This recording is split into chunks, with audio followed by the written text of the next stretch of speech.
জানিয়ে দিব এই মুহূর্তে আমাদের হাতে এসেছে বাংলাদেশের গুরুত্বপূর্ণ আপডেট সংবাদের শিরোনাম। শুরুতেই থাকছে জামায়াতকে এক হাত নিল এনসিপি। এবারে জানিয়ে দিব দলের নেতাকর্মীদের ঐক্যবদ্ধ থাকার আহ্বান তারেক রহমানের।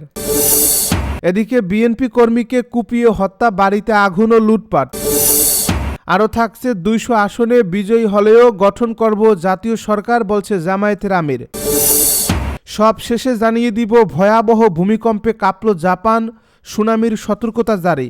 এতক্ষণ শুনছিলেন হাতে থাকা আপডেট সংবাদের শিরোনাম, এবারে বিস্তারিত।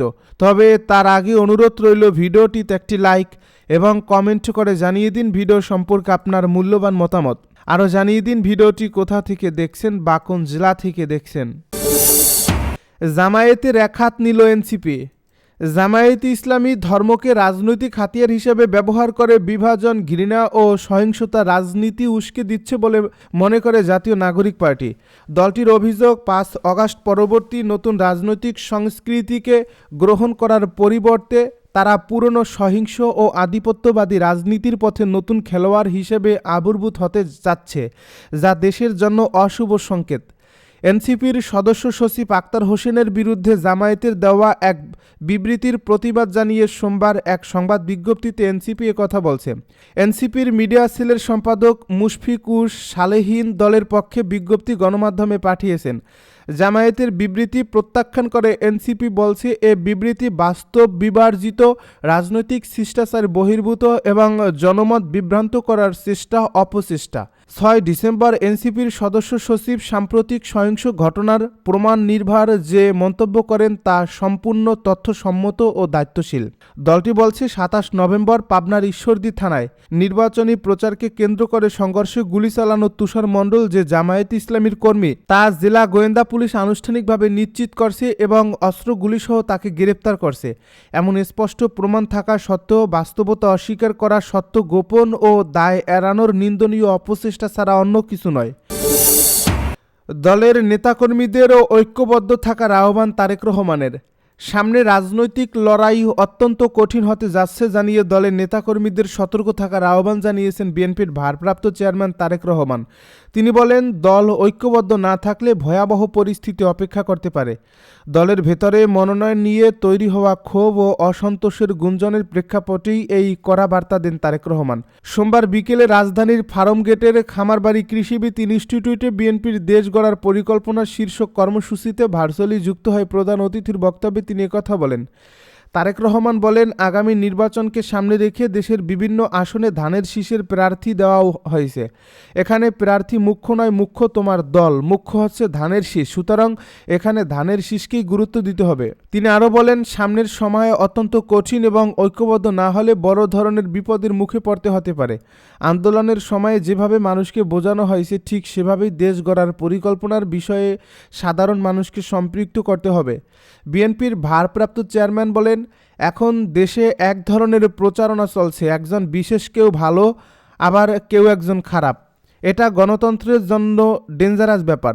তিনি বলেন, গত ১৬ বছর একটা দল প্রচার করত শুধু তারাই ভালো আর বাকি সবাই খারাপ। ৫ তারিখের পর সেটির বোধ হয় কোনো পরিবর্তন হয়নি। এখনও আবার এক ধরনের প্রচারণা চলছে যে একজন ভালো আর বাকি সবাই খারাপ। এসব প্রচারণার পরিবর্তন অত্যন্ত জরুরি। বর্তমানে দেশে অর্থনৈতিক দুরবস্থা চলছে উল্লেখ করে তিনি বলেন, দেশের অর্থনৈতিক ব্যবস্থা ধ্বংস। সেই অবস্থার পরিবর্তন করতে হলে জনগণের অংশগ্রহণ ছাড়া আমরা পারব না। বিএনপি কর্মীকে প্রকাশ্যে কুপিয়ে হত্যা, বাড়িতে আগুন ও লুটপাট। চাঁপাইনবাবগঞ্জের শিবগঞ্জে নয়ন আলী নামে এক বিএনপি কর্মীকে কুপিয়ে হত্যা করেছে দুর্বৃত্তরা। পরে হামলাকারীরা নিহতের বাড়ি ভাঙচুর করে আগুন ও লুটপাট করে বলে অভিযোগ। সোমবার সন্ধ্যায় উপজেলার নয়লাভাঙা ইউনিয়নের বাবুপুর মোড়ে এই হামলার ঘটনা ঘটে। নিহত নয়ন আলী শিবগঞ্জ উপজেলার নয়লাভাঙা মোরলটোলা গ্রামের মোহাম্মদ আব্দুল করিমের ছেলে। নিহত নয়ন স্থানীয় বিএনপির নেতা আশরাফুল ইসলাম আশরাফের ঘনিষ্ঠ হিসেবে পরিচিত বলে জানা গেছে। স্থানীয় ও পুলিশ সূত্রে জানা গেছে, পূর্ব শত্রুতার জেরে সোমবার সন্ধ্যায় বাবুপুর মোড়ে নয়ন আলীর উপর অতর্কিত হামলা চালায় একদল দুর্বৃত্ত। এ সময় দেশীয় ধারালো অস্ত্র নিয়ে তাকে এলোপাতাড়ি কুপিয়ে গুরুতর আহত করে। পরে স্থানীয়রা তাকে উদ্ধার করে চাঁপাইনবাবগঞ্জ সদর হাসপাতালে নিয়ে যান। সেখানে চিকিৎসক তার অবস্থার অবনতি দেখে তাকে রাজশাহী মেডিকেল কলেজ হাসপাতালে রেফার করেন। চাঁপাইনবাবগঞ্জ 250 শয্যা বিশিষ্ট হাসপাতাল জেলা হাসপাতালের সহকারী রেজিস্ট্রার ডাক্তার ইজরুল ইসলাম তুষার জানান, তার 2 হাত ও 2 পায়ে গভীর জখম থাকায় প্রাথমিক চিকিৎসা দেওয়ার পর তাকে রাজশাহী মেডিকেল কলেজ হাসপাতালে পাঠানো হয়। তবে রামেকে নেওয়ার পর চিকিৎসকরা তাকে মৃত ঘোষণা করেন। রাজশাহী মেডিকেল কলেজ হাসপাতালের মুখপাত্র ডাক্তার শঙ্কর কুমার বিশ্বাস বলেন, এই হাসপাতালে আনার সময় নয়ন মৃত্যু পথযাত্রী ছিলেন। অতিরিক্ত রক্তক্ষরণের কারণেই তার মৃত্যু হতে পারে বলে ধারণা করা হচ্ছে। এদিকে নয়ন আলীর মৃত্যুর পর রাতেই এলাকায় উত্তেজনা ছড়িয়ে পড়ে। নিহত নয়নের বাড়িতে এই হামলাকারীরা ভাঙচুর চালিয়ে ঘর বাড়িতে অগ্নিসংযোগ ও লুটপাট করে। আগুনে বাড়ির একটি অংশ পুড়ে যায়। পরে খবর পেয়ে ফায়ার সার্ভিসের একটি ইউনিট ঘটনাস্থলে পৌঁছে আগুন নিয়ন্ত্রণে আনে। জামায়াতের আমিরের মন্তব্য, 200 আসনে বিজয়ী হলেও গঠন করবে জাতীয় সরকার। জামায়াতে ইসলামীর আমির ডাক্তার শফিকুর রহমান বলেছেন, 200 আসনে এককভাবে বিজয়ী হলেও দেশের স্বার্থ ও স্থিতিশীলতা ফিরিয়ে আনতে জামায়াত জাতীয় সরকারই গঠন করবে। গতকাল রাজধানীর গুলশানে ইউরোপীয় ইউনিয়নের রাষ্ট্রদূতদের সঙ্গে সৌজন্য সাক্ষাৎ শেষে সাংবাদিকদের ব্রিফিংয়ে তিনি একথা বলেন। এ বৈঠকে ইইউ প্রতিনিধিরা রোহিঙ্গা সমস্যা, সবার নিরাপত্তা, নির্বাচনী ইস্তেহার ও নির্বাচন পরবর্তী 100 দিনের পরিকল্পনা সম্পর্কে জানতে চান।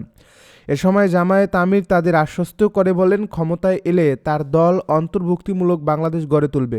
জামায়াতের আমির বলেন, আমরা কোনো রাজনৈতিক শক্তিকে বাদ দেব না। দেশের অর্থনীতি পুনরুদ্ধার, স্থিতিশীলতা প্রতিষ্ঠা, আইনের শাসন নিশ্চিত এবং দুর্নীতি রোধে আগামী 5 বছর জাতীয় সরকার প্রয়োজন। নির্বাচন ও গণভোট একসঙ্গে করার বিষয়ে তিনি বলেন, দেশে ভোটারদের সচেতনতা এখন পর্যাপ্ত নয়। একই দিনে 2টি ভোট গ্রহণ হলে উভয় প্রক্রিয়ার ক্ষতি হওয়ার ঝুঁকি থাকে। তাই 2টি নির্বাচন আলাদা করার পরামর্শ দেন তিনি। ফেব্রুয়ারির জাতীয় সংসদ নির্বাচন পেছানোর কোনো সুযোগ নেই উল্লেখ করে জামায়াতের আমির বলেন, আমরা মনে করি নির্বাচন নির্ধারিত সময়ে ফেব্রুয়ারিতেই হওয়া উচিত। সংখ্যানুপাতিক ভোট ব্যবস্থার প্রতি দলের অবস্থান পুনর্ব্যক্ত করে তিনি বলেন, জনগণের স্বার্থেই এ পদ্ধতির দাবি জানানো হয়েছে এবং ক্ষমতায় গেলেও পিআর বাস্তবায়নে থাকবেন প্রতিশ্রুতিবদ্ধ। রাজনীতিতে ধর্মের ব্যবহারের অভিযোগ প্রসঙ্গে তিনি বলেন, ধর্ম তাদের চিন্তা ও চেতনার অংশ, ব্যবহার করার উপকরণ নয়। আমরা ধর্মকে কাজে লাগাই না। যারা নির্বাচন এলে টুপি তসবিহ নিয়ে হাজির হন তারা ধর্মকে ব্যবহার করেন, মন্তব্য করেন তিনি। ইইউ প্রতিনিধি দলের রাষ্ট্রদূত মাইকেল মিলার, সুইডেনের রাষ্ট্রদূত নিকোলাস উইউক্স, নরওয়ের রাষ্ট্রদূত হাকান আরাল্ট গুল ব্রানসেন, জার্মানির রাষ্ট্রদূত ডক্টর রুডিগার লোটোস, এছাড়া জামায়াতের ইসলামীর পক্ষে উপস্থিত ছিলেন কেন্দ্রীয় নির্বাহী পরিষদের সদস্য মোবারক হোসেন, শিক্ষাবিদ ও গবেষণা প্রফেসর মোকাররম হোসেন ও জুবায়ের আহমেদ ও জামায়াত আমিরের পররাষ্ট্র বিষয়ক উপদেষ্টা প্রফেসর ডক্টর মাহমুদুল হাসান। এর আগে গতকাল সকালে বসুন্ধরার কার্যালয়ে জামায়াতের আমির ডাক্তার শফিকুর রহমানের সঙ্গে ঢাকায় নিয়োজিত ব্রুনাইয়ের হাইকমিশনার হাজি হারিস বিন ওয়াসমান সাক্ষাৎ করেন। ভয়াবহ ভূমিকম্পে কাঁপল জাপান, সুনামির সতর্কতা জারি। জাপানে ভয়াবহ ভূমিকম্প হয়েছে। সোমবার উপকূলের কাছে শক্তিশালী ভূমিকম্প আঘাত হানে।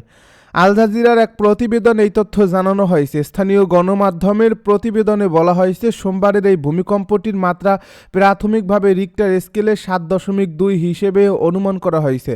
ভূমিকম্পের পরই কর্তৃপক্ষ সুনামি সতর্কতা জারি করছে। উপকূলীয় এলাকায় বসবাসকারীদের নিরাপদ স্থানে সরে যাওয়ার আহ্বান জানানো হয়েছে। এ ঘটনায় তাৎক্ষণিকভাবে ক্ষয়ক্ষতির বিস্তারিত তথ্য পাওয়া যায়নি। জাপানের আবহাওয়া সংস্থা জানিয়েছে, ভূমিকম্পটির উৎপত্তি স্থল ছিল আওমরি ও হোক্কাইডো উপকূলের কাছে গভীর সমুদ্রে। সতর্কবার্তায় বলা হয়েছে, উত্তর পূর্ব জাপানের উপকূলে 3 মিটার উচ্চতার সুনামি আঘাত হানতে পারে। উপকূলীয় এই এলাকায় বসবাসকারীদের নিরাপদ স্থানে সরে যাওয়ার আহ্বান জানানো হয়েছে। এর আগে যুক্তরাষ্ট্রের আলাস্কায় ইয়াকুতারের কাছে শনিবার রাতে শক্তিশালী 7 মাত্রার ভূমিকম্প আঘাত এনেছে।